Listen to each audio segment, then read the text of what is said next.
Thanks, Tamara. And let's do another round of applause for the Chicago History Museum for so generously hosting us. Happy New Year, everybody. You can say it back to me if you'd like. Happy New Year. Thank you. Happy 2020. This is our first CCAC program of the year, and very fittingly, we wanted it to be about access resolutions. And we're also trying something kind of new for our program today, which is to really try to make it about all of us working together, making it less of a panel conversation and more of a roundtable conversation. So we're curious to get your feedback. We'll pass out a survey at the end to see how that goes, but we're excited. I also want to be sure to thank Chris Nesbitt, also from the Chicago History Museum, who's also on the board of CCAC as well, for hosting us too.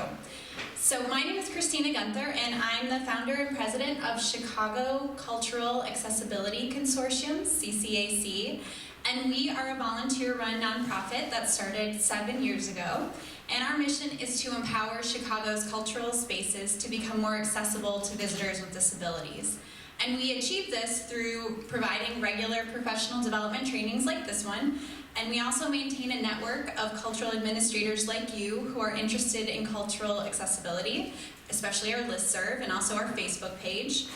We have an access calendar that lists accessible performances and events happening in the Chicago area.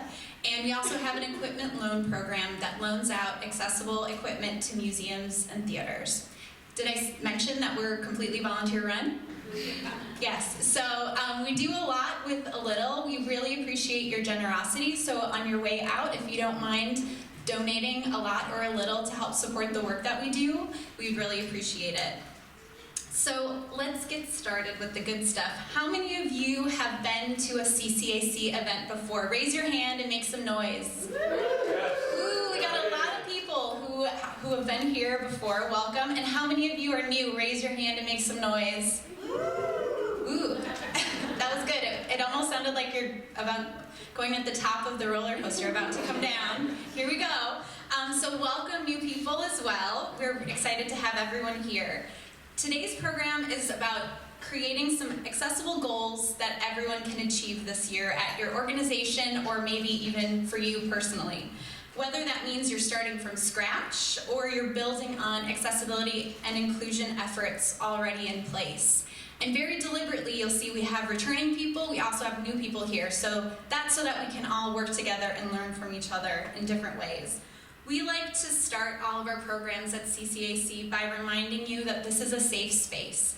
And on my notes, I even put this in bold, so this is very important that I say this. Sometimes when it comes to talking about disability, if you don't have personal experience with disability, you might be afraid to say the wrong thing, so you might not say anything at all. So we want to empower you, as long as it's coming from a place of respect, to ask questions and to be curious. And we're not here to judge you. We're all at different phases of our access journey. So that is an important reminder, and we hope that everyone will respect the safe space today. 2020 is a banner year for a lot of reasons. I was personally excited because I used to watch Barbara Walters on 2020, and I was very excited.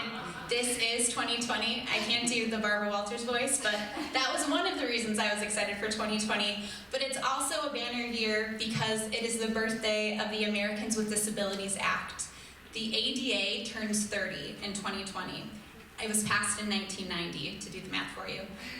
ADA is a comprehensive civil rights law that prohibits discrimination on the basis of disability, and it applies to all of our cultural institutions, whether you're public, private, whatever. It applies to all of us.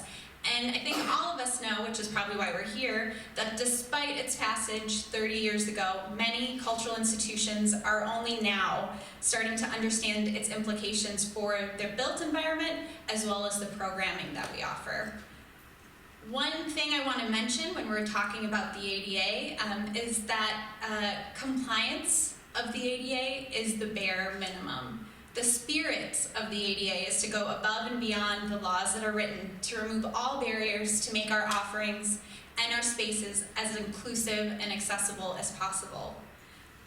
In 2015, 5 years ago now, to mark the 25th anniversary of the passage of the ADA, we at CCAC were part of the planning team that helped to organize an initiative that I wanted to tell you a little bit about. It was called the ADA 25 for 25 Cultural Access Project, and that was part of a greater ADA 25 Chicago initiative. The goal of the 25 for 25 project was to have at least 25, catchy number, 25 cultural organizations to commit to offering a new accessible program of a specific accessible service and to start making plans for the future to improve accessibility. So to do that, that was a whole year initiative. To do that, we at CCAC provided training, and myself and a colleague, Lynn Walsh, were mentors to these participating organizations for the whole year. When we first got started with this idea, we thought 25 for 25 was really catchy, but we were kind of worried, honestly, that we would not get 25 organizations to participate. We fortunately were pleasantly surprised that 31 cultural organizations committed to making their institutions more accessible. And we also had institutions both large and small with big budgets and teeny tiny budgets, museums, theaters, and other types of cultural spaces too. I think some of you who are here were part of the 25 for 25 project. Can you raise your hand and make some noise if you were a part of that?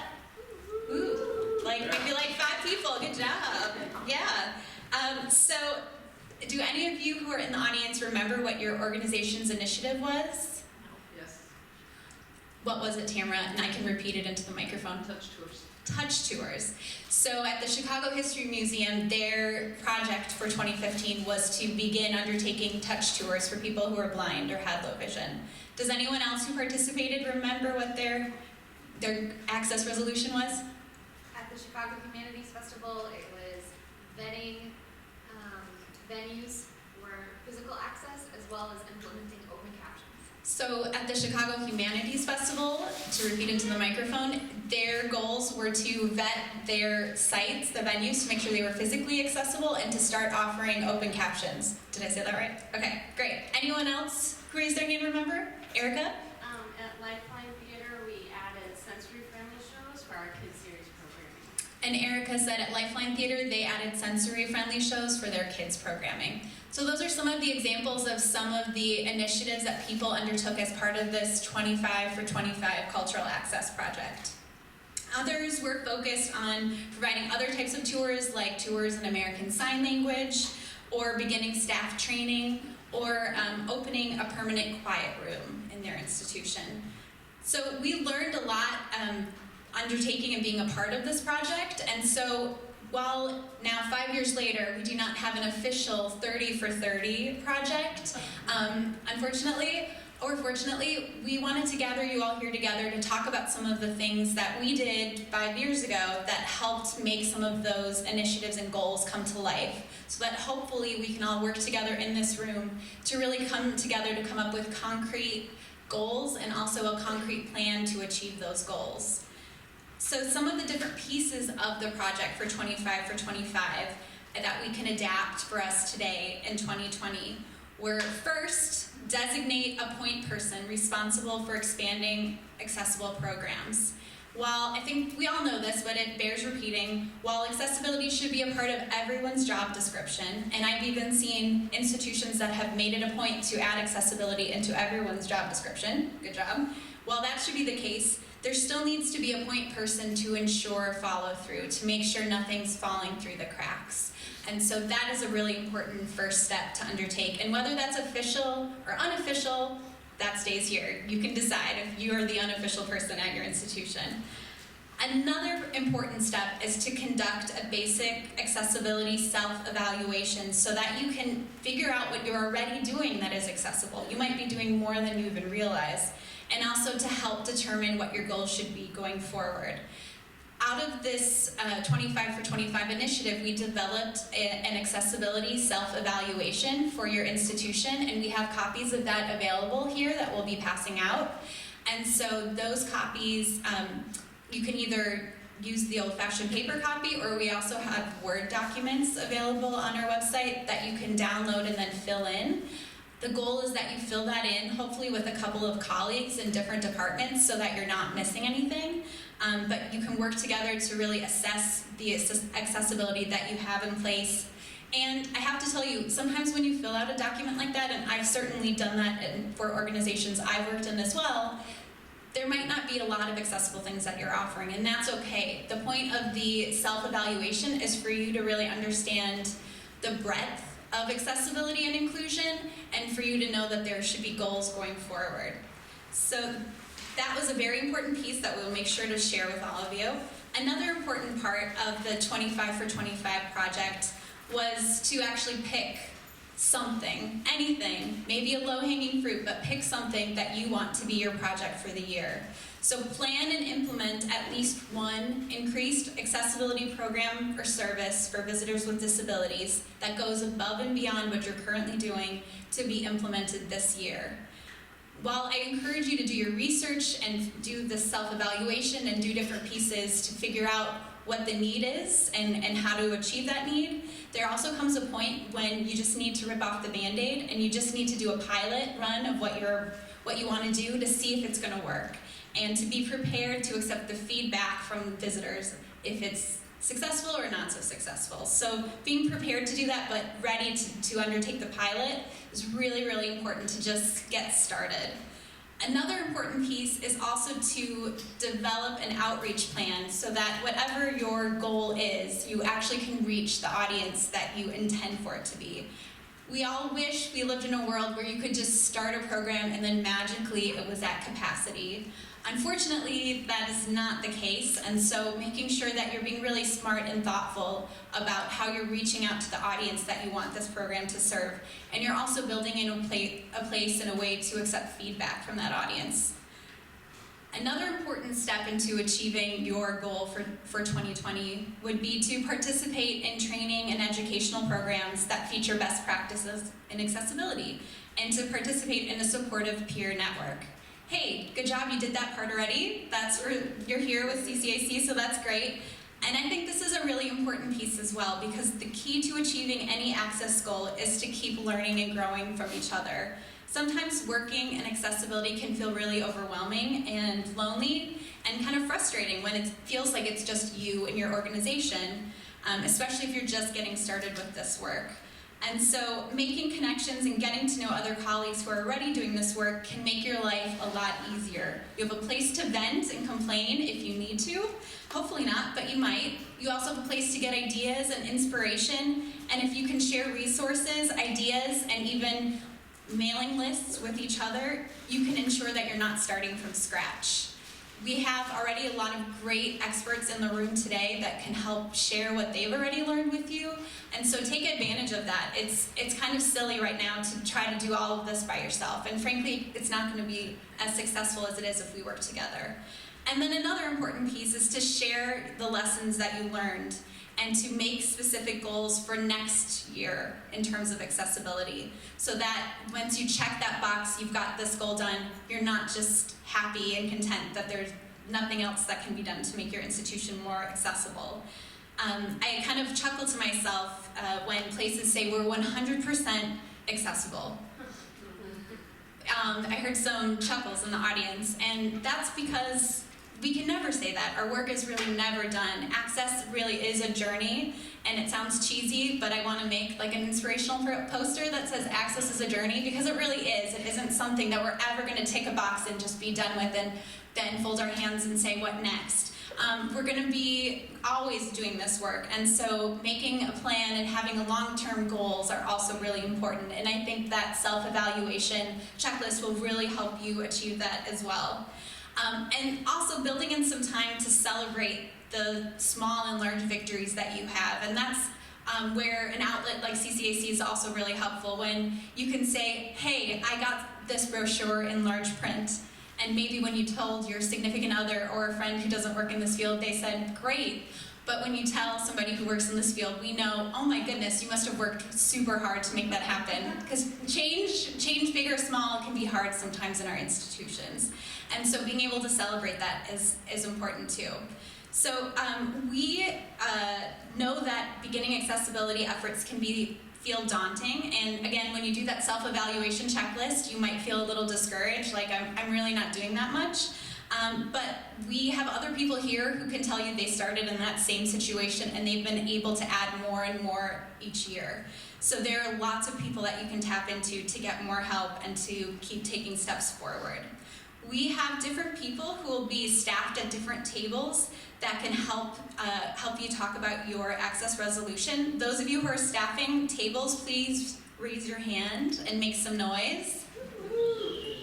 Okay, so we've got some tables scattered around, and I'm happy to also help take anybody who didn't see or hear who was staffing tables to take you to the right spot.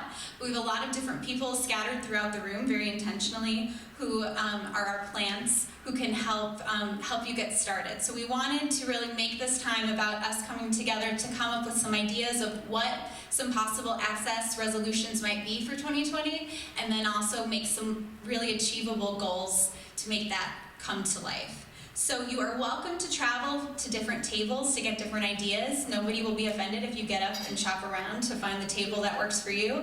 And also, if you want to just stay put and stay at that table, that's fine too. So we really encourage you now to disperse around the tables and get some ideas, and then we'll come back at about 15 minutes to the close of the program and share what our access resolutions are. Thank you.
Where you are, I will talk about a certain topic, and the people who are managing that topic, you can raise your hand.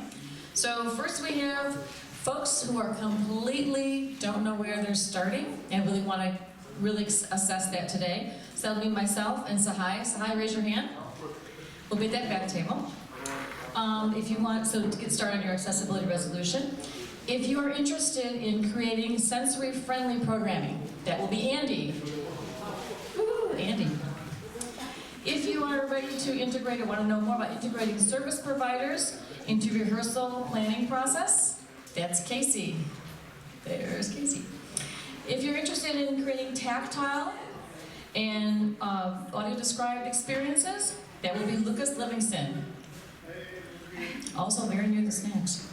And finally, if you're interested in integrating captions into your programs and videos, that will be Brittany in the middle. All right? If you still need some guidance, come to the beginner's table in the back and we'll help you get to the right place. Thank you.